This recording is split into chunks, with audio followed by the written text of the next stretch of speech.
అందరికీ నమస్తే అండి. ఇవాళ ఉదయం నుంచి టీవీ9 డిలీట్ చేసిన వీడియో కోసం చాలామంది మెసేజ్లు పెడుతున్నారు.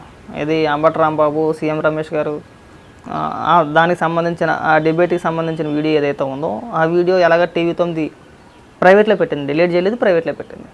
ఆ వీడియో కోసం చాలామంది మెసేజ్లు చేస్తున్నారు. ఆ వీడియో లింక్ పంపించాను. లింక్ అని కదా, డైరెక్ట్గా వీడియోనే ఇస్తాను మీకు. నేను చెప్పినట్టు ఫాలో అయిపోండి. ఇక్కడ ఒక స్క్రీన్ రికార్డ్ ఒకటి పెడతాను చూడండి. ప్లేస్టోర్లోకి వెళ్ళండి. ఎఫ్టీవీ లైవ్ అని చెప్పి ఒకటి ఉంటుంది. ఇక్కడ మీకు కనబడుతుంది కదా, స్పెల్లింగ్ ఏమైనా తేడాతో ఒకసారి చూసుకోండి. YUPPTV సెర్చ్ చేయండి. ఆ యాప్ ఇన్స్టాల్ చేసుకోండి. ఇన్స్టాల్ అవగానే సింపుల్గా ఓపెన్ చేయండి. ఇలా వచ్చింది. వచ్చిన తర్వాత పైన సెర్చ్ బార్లో TV9 బిగ్ డిబేట్ అని కొట్టండి. ఆల్రెడీ అక్కడ వచ్చేస్తుంది చూడండి. బిగ్ న్యూస్, బిగ్ డిబేట్ అని వచ్చింది కదా, సెర్చ్ కొట్టండి. వచ్చిందా? ఇక్కడ కింద డేట్ చూడండి. ఇక్కడ సెకండ్ 14 మే ఓపెన్ చేయండి. తప్పదు, యాడ్ వచ్చింది. నేనేం చేయలేను దానికి. యాడ్కి నేనేం చేయలేను బ్రో. వెయిట్ చేయాల్సిందే. 15 సెకండ్లు 20 సెకండ్లు వెయిట్ చేయాలి, తప్పదు.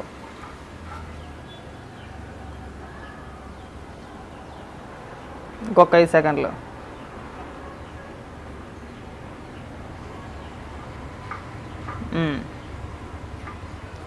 మొదట్లో రేవంత్ రెడ్డి ఫోటో ఈ వీడియో వచ్చింది, కంగారు పడమాకండి. ఒక 2 నిమిషాలు కొద్ది ఫార్వర్డ్ చేసుకుంటే ఇలా వచ్చింది. కనబడుతుంది కదా ఇక్కడ. ఎంజాయ్ పండగ ఫుల్ వీడియో. గంట ఉంటుంది వీడియో, గంట సేపు. సీఎం రమేష్ గారు నాన్ స్టాప్ ఉత్తుకుంటూ ఉంటుంది అన్నమాట, మామూలుగా కాదు. ఒక పక్క నుంచి అంబటి రాంబాబుని, ఒక పక్క నుంచి TV9ని, ఒక పక్క మురళయ్య గారిని, ఒక పక్క మా తెలకపల్లి రవిని, ఒక పక్క జగన్మోహన్ రెడ్డిని, అందరినీ.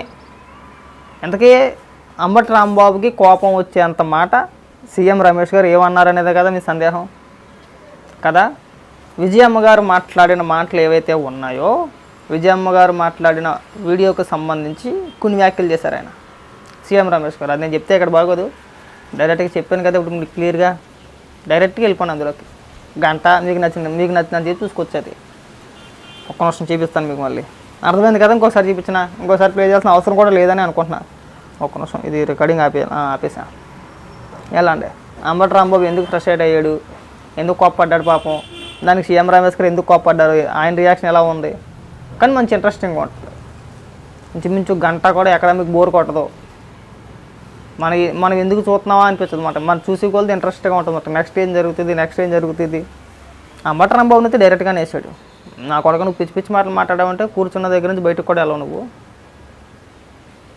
ఆల్రెడీ నేను మురళి గారికి చెప్పా, ఇలాంటి లోఫర్ నా కొడుకుని, ఇలాంటి చీఫ్ గారిని తీసుకురా మాకు డిబేట్లకి. నా పరువు పోద్ది. నేనేంటి, నా పరువు ఏంటి, ఆడేంటి.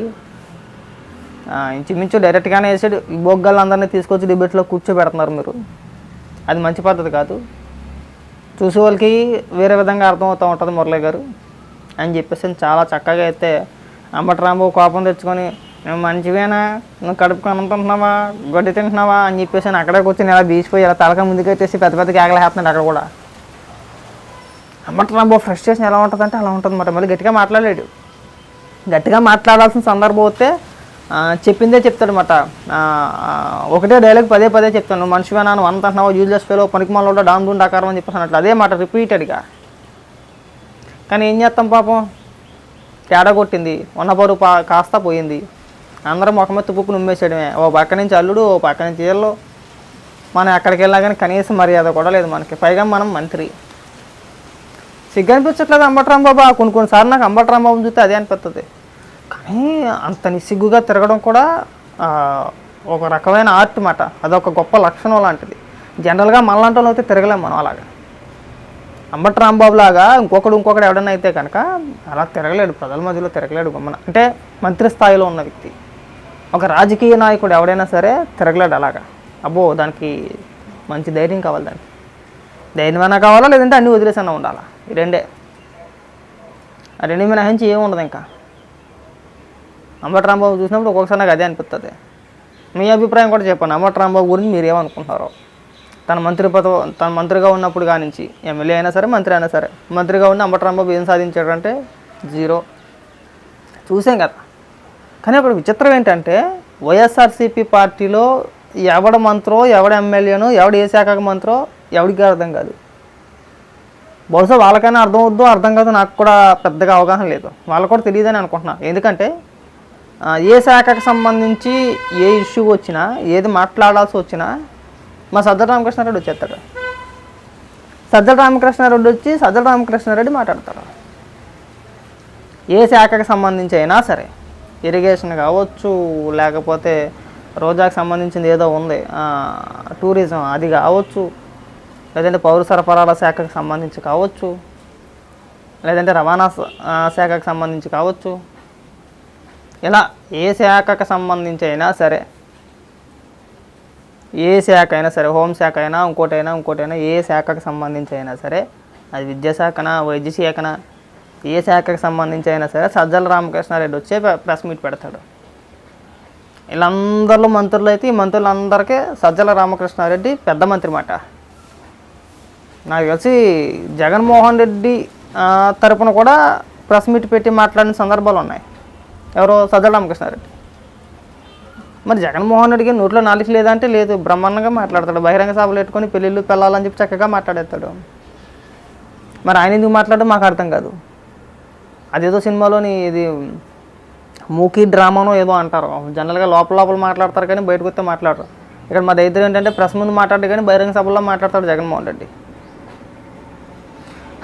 అది అలా ఉంటాయి. సో కాబట్టి ఏంటంటే వీడియో అడిగారు కాబట్టి నేను చెప్పింది ఫాలో అయిపోండి. వీడియో బ్రహ్మాండంగా దొరికేది అక్కడ. చూడండి, ఎంజాయ్ చేయండి. ఎలా ఉందో మళ్ళీ చెప్పండి నాకు కామెంట్లో. సరే, ఏ శాఖ అయినా సరే, హోంశాఖ అయినా ఇంకోటైనా ఏ శాఖకు సంబంధించి అయినా సరే, అది విద్యాశాఖనా, వైద్య శాఖనా, ఏ శాఖకు సంబంధించి అయినా సరే సజ్జల రామకృష్ణారెడ్డి వచ్చే ప్రెస్ మీట్ పెడతాడు. వీళ్ళందరిలో మంత్రులు అయితే ఈ మంత్రులందరికీ సజ్జల రామకృష్ణారెడ్డి పెద్ద మంత్రి మాట.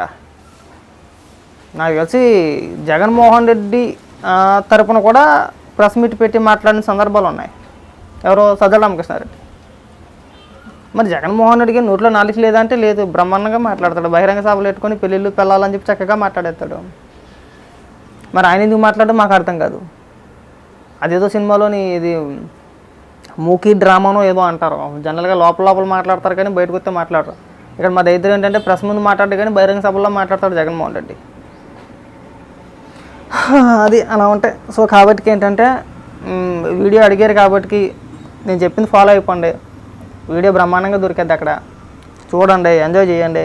ఎలా ఉందో మళ్ళీ చెప్పండి నాకు కామెంట్లో.